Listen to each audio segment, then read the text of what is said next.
मोरयाच्या गजरात पारंपरिक वाद्याच्या जल्लोषात स्वागत।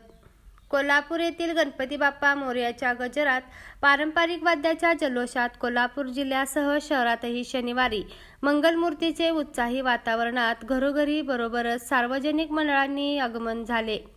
अधूनमधून पावसाच्या सरी बरसत होत्या। सकाळपासूनच रंगबिरंगी कपडे घालून बालचमू बाप्पाला घरी आणण्यासाठी तयारीत होते। पापाची तिकटी कुंभार गल्ली, शाहूपुरी कुंभार गल्ली येथे गणपती बाप्पांची मूर्ती आणण्यासाठी लगबग सुरू होती। काही ठिकाणी सकाळपासून सहकुटुंब गणेश मूर्ती नेण्यासाठी आपल्या वाहनासमेत आले होते। बाजारपेठा गर्दीने फुलून गेल्या होत्या।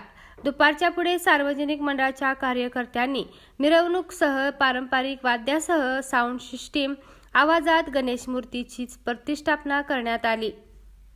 या गणेश मूर्तीच्या आगमनात आधुनिक ध्वनी यंत्रणा बरोबरच ढोल ताशा याचा वापर करून सजवलेल्या वाहनात विराजमान झालेला गणपती बाप्पा आणि तरुणांचा उत्साह अशा वातावरणात बाप्पाचे आगमन होत होते।